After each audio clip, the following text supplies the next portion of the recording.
Okay, welcome everyone to the today is what? April 7th, 2024 meeting of the Town of Waterford Design Review Board. With that, I'd like to make an introductory announcement that this is a web-based meeting. So we are operating under the following procedures. This meeting is being audio and video recorded. The video recording will be available within 24 hours and will be posted on the Town of Waterford's website. To ensure good sound quality, the default rule for this meeting is that everyone will remain on mute unless they are speaking. If an attendee creates an audio or video disruption, the Zoom moderator may place them on mute or remove them from the meeting if the disruption continues. We will not use the chat feature in this meeting. We appreciate your attendance. Should you have any questions about the process, you may call our staff at 860-444-5813 between the hours of 8 a.m. and 4 p.m., Monday through Friday. And with that, I turn the meeting over to the chair. Good afternoon, everyone. All right. So call the meeting to order. We have 4 of 5. Actually, Joy just came up. Good. Oh, okay. Excellent. Have all 5. Wonderful. All right. So item 2, the plan reviews. PL 26-8, request of Congregation Beth El, owner and applicant for site plan approval to locate a religious establishment at property located at 33 Kenyon Road, the R20 zone, as shown on plans entitled Congregation Beth El Synagogue, 33 Kenyon Road, Waterford, Connecticut, February 2026. All right, gentlemen, all yours.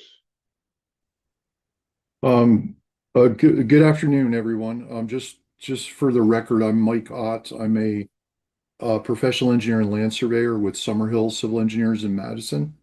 I think this is you're probably going to really want to hear more from Dave Atkinson, who is the project architect. He's here, and Henry Thomas, who is the project landscape architect. I can give you a little quick brief overview if you'd like, or just turn it over directly to Dave, I guess, first to talk about the building, if that makes sense to you. However you're more comfortable proceeding. Sure. So maybe I'll just give you a very quick overview. So the congregation would like to build a new synagogue here at 33 Kenyon Road. If you've looked at the site plans, you can see that it's a pretty straightforward, I think, application. It's a relatively small building. There's a new driveway and a parking area in the front and a couple of parking areas in the rear. And Dave, would you like me to share your drawings, or would you like to do it? Sure, and I mean, if you have them, that's great. If not, I have them. Is it all right if I share my screen, Mr. Chairman, and I'll? Oh, absolutely. Thank you. Let's choose share. I'll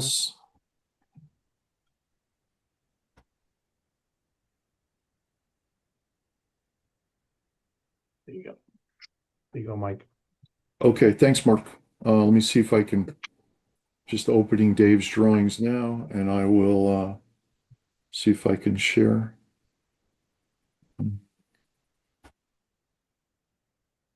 Okay. Can everyone see my screen now? Yep. We got Okay. Okay, Dave, I think if you can see it, just let me know if you want me to point to something. Yeah, good afternoon. Dave Atkinson, architect out of Mystic. The building, as Mike points out, is very, very, very straightforward. Single story, about 44 feet at its deepest, 96 feet long or wide, however you want to figure that. The entrance is centered on the south side or slightly off-centered. As I said, the building is 1 story, 9'6" ceiling height in the main or in the entry in the office, restroom, conference room, kitchen area. The sanctuary has a vaulted ceiling from about 12 feet to about 15 feet. The exterior of the building, again, single story, very much in keeping with the residential tone of the neighborhood. There'll be a thin stone veneer wainscot up to about 3.5 feet. Above that, we anticipate a vinyl siding probably on the front, a certainteed cedar impressions or similar product with vinyl siding on the other 3 sides.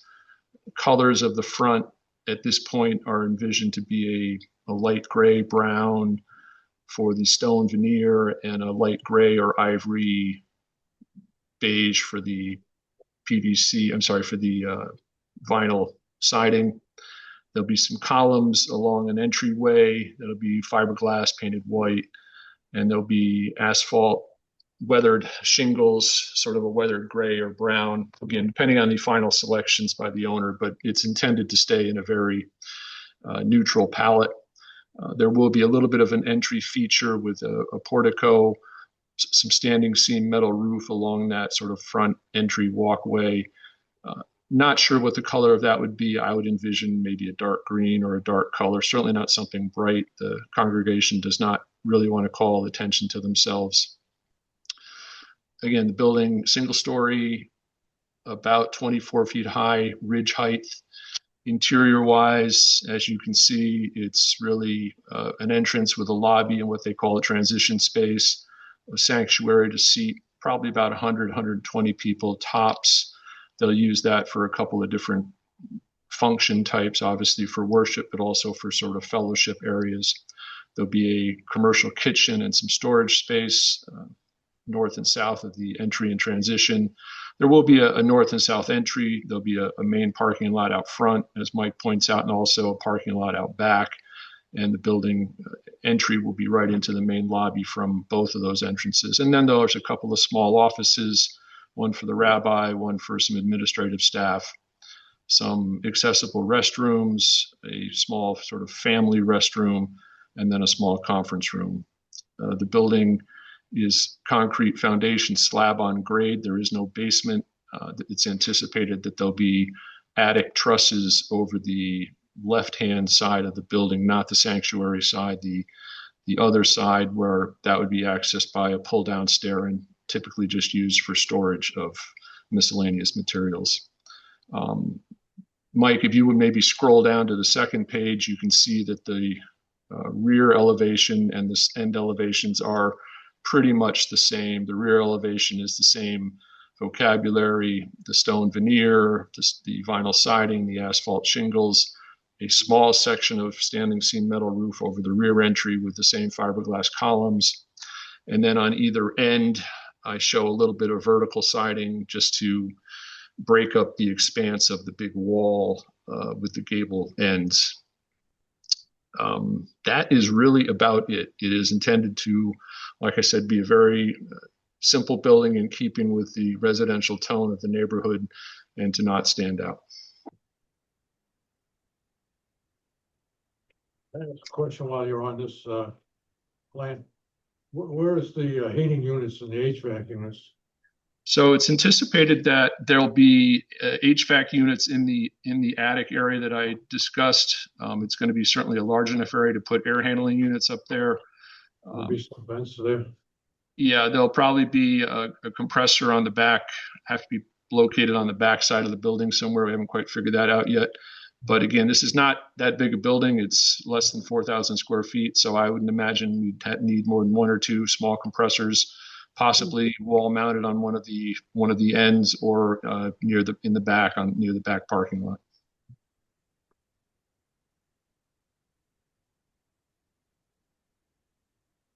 Joy. Yeah, question, Joy? Yeah, so there's gonna be some metal roof on the non-sanctuary side? That's correct. Right at the entryway and along sort of a little, it's like a colonnade along the front there, just to give a little bit of interest to the entranceway. And what color would that be? Is it just gonna be metal, or? No, I frankly, we have not had the discussion with the congregation. My recommendation to them, in keeping with the palette, would be something copperish, maybe a weathered copper, a brown, a green, dark green, nothing that's going to stand out. They're not Right. envisioning, I'm not envisioning any sort of bright color like a bright blue or red or anything like that. Not, in fact, the exact opposite of that. I know, like, I don't know how much sunlight will get on the roof, but sometimes the copper can throw quite a reflection out. It won't be copper. Copper is obviously very expensive. It'll be a metal painted roof. The sort of anodized, whatever the finish is. And it will. I would recommend it. Like I said, a dark. When I say copper, I mean a weathered copper, which really turns out to be brown or dark green. Okay.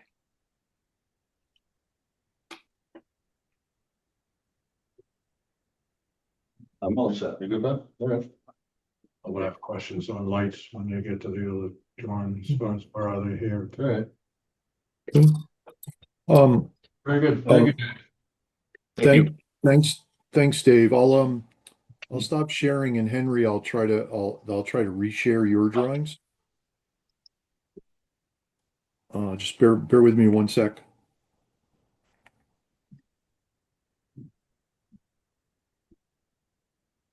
Okay.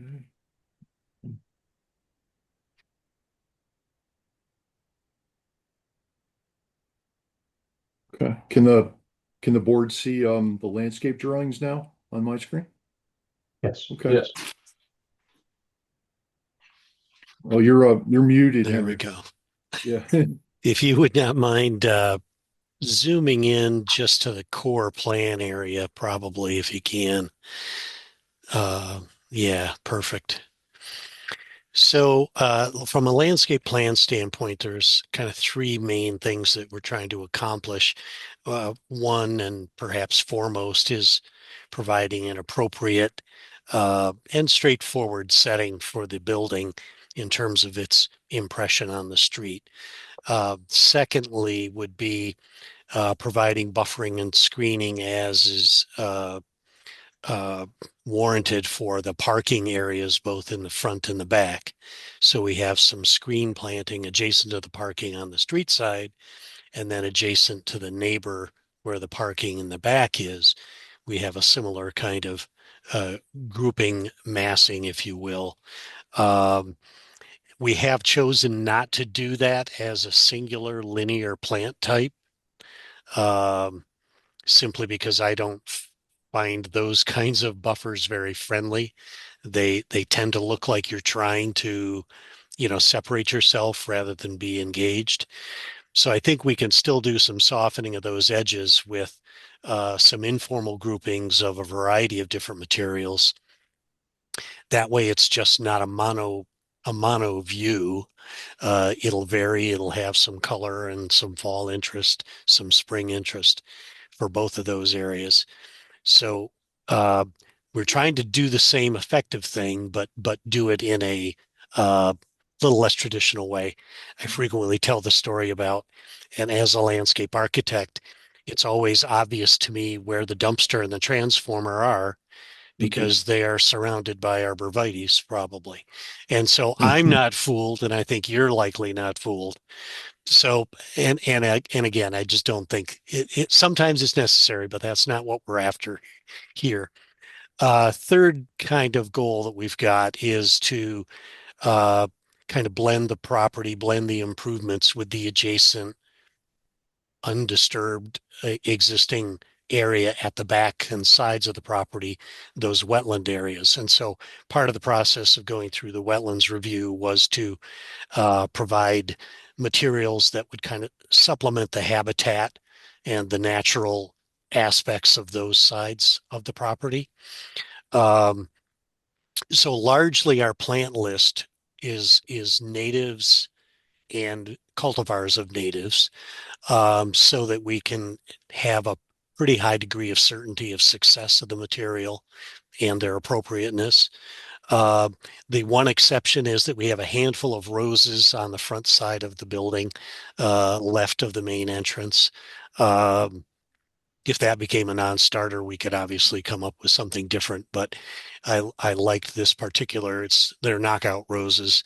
I like them because they're particularly sturdy, if you will, and they bloom for a long time.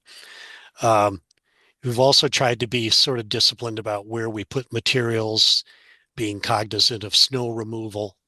So not trying to put things where we know they'll get destroyed and where we know things will take some beatings. For example, the end islands on the backside, for example, at the end islands as you go into that rear parking lot, we've tried to use those to provide a little bit of buffering. But we have to recognize that those edges are going to get snow piled against them. And in those areas, for example, we've used red twig dogwood, which are pretty durable and hardy and will kind of take a beating and come back. On the surfaces that are not planted as beds, we've got 3 different kinds of seed mix at the front of the property and around kind of the perimeter of the civilized side of the building, street side. We've called out for low-mow or seeded lawn, but the mix that I've specified is actually a low-mow mix so that it'll be less maintenance requirement. It'll look good even when it gets a little bit shaggy. If you didn't mow it, the longest it's going to get would be 8 to 10 inches. And I'm not suggesting that they won't take care of it. I'm just suggesting it's frequently the kind of a mix that we use where we're looking for a less manicured look. But you can mow it every week or every 10 days and it looks just like a great lawn. But it's shade tolerant, sun tolerant, and a little bit drought resistant. So we think that's a good combo. Sort of the next layer of that is a low meadow mix. So those would be areas that are sort of outside the shoulders of the improved areas, both along the sides and toward the back.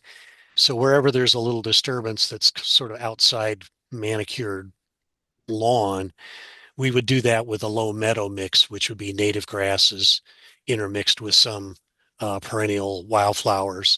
The idea there is to provide a blending with the native materials beyond. And then the third seed mix is in the stormwater practice at the back of the site there, where we've put a specific seed mix into the bottom of the basin.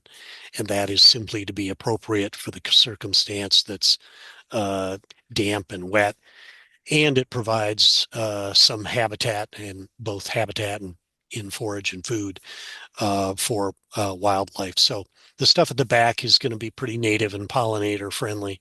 Not saying it's a butterfly garden, but it's the kind of stuff that provides food and habitat. So that's the pretty short story. I'll leave it at that. Happy to answer any questions you might have, though. I got one Right. that's kind of indirect. Go ahead, Joy.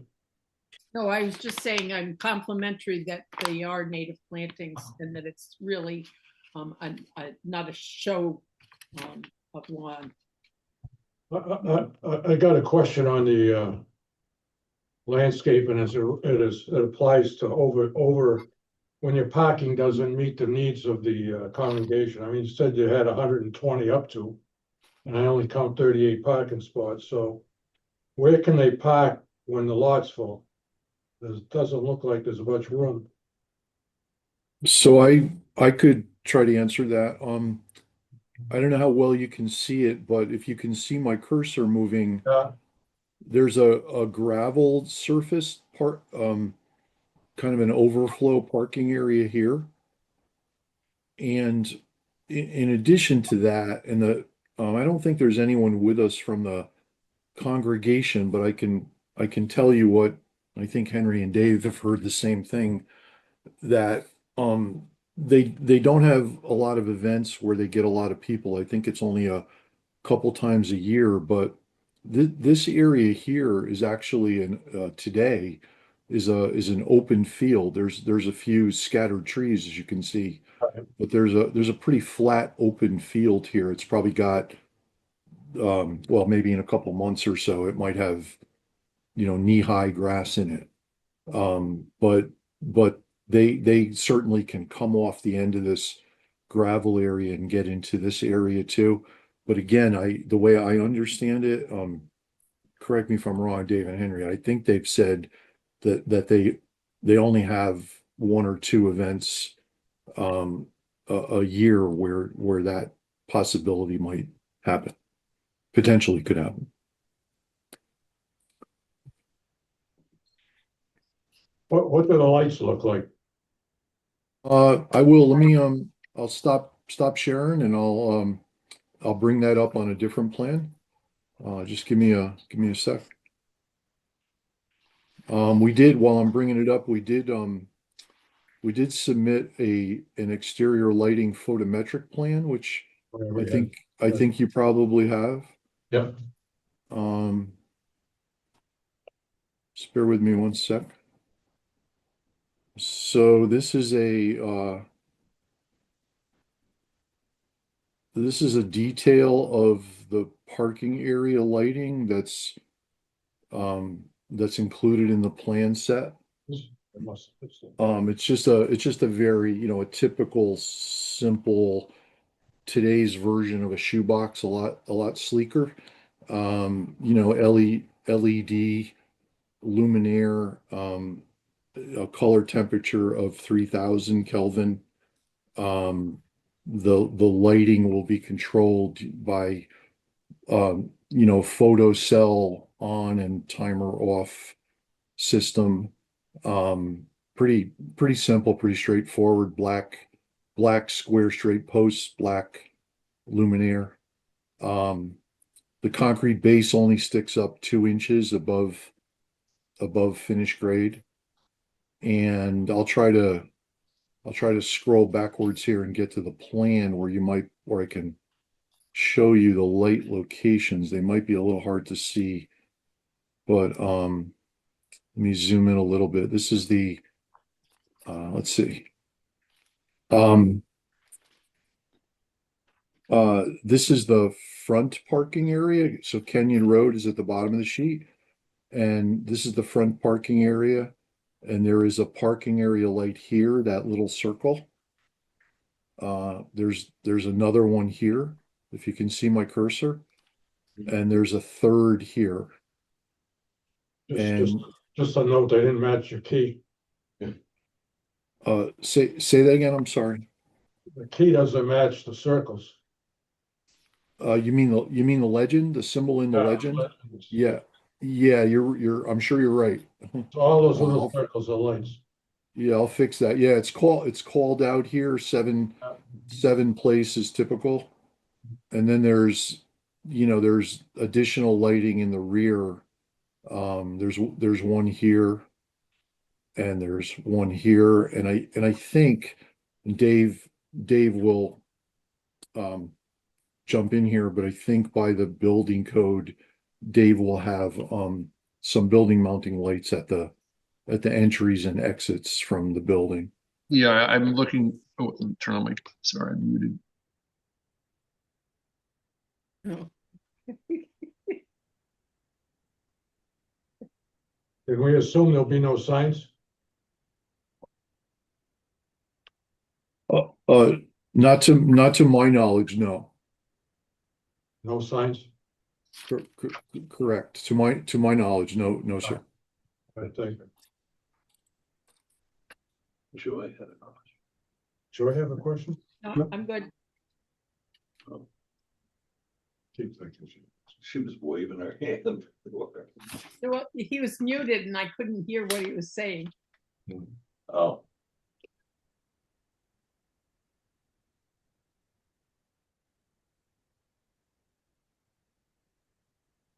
David, your last comments were muted. Oh, muted again. How about now? Yeah, There you Sorry. go. Sorry about that. Looking to have some recessed can lights up underneath the entrance canopy on both the front and the rear, and then possibly a couple just along that front colonnade, but they would shine straight down. They would not be pointing out other than just onto the sidewalk right at the door. And that is required by code to have lights that are emergency lights, so that if there's a situation in the building, there'll be lights on when the power goes out.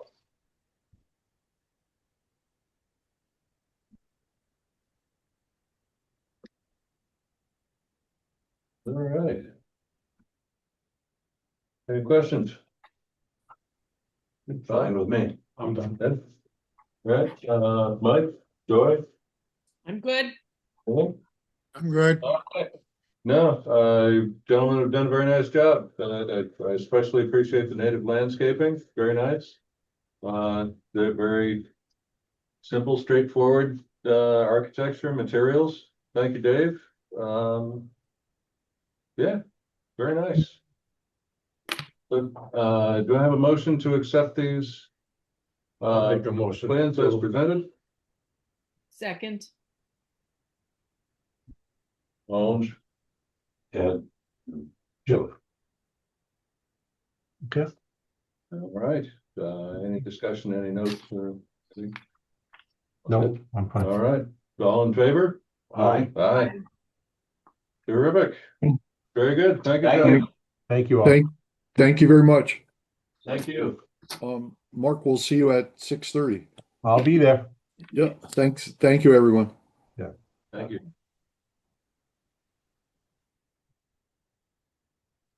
All right, so item 3, approval of the February, what was the date in February? February 24th. February 24th meeting minutes. Get the correction on the agenda.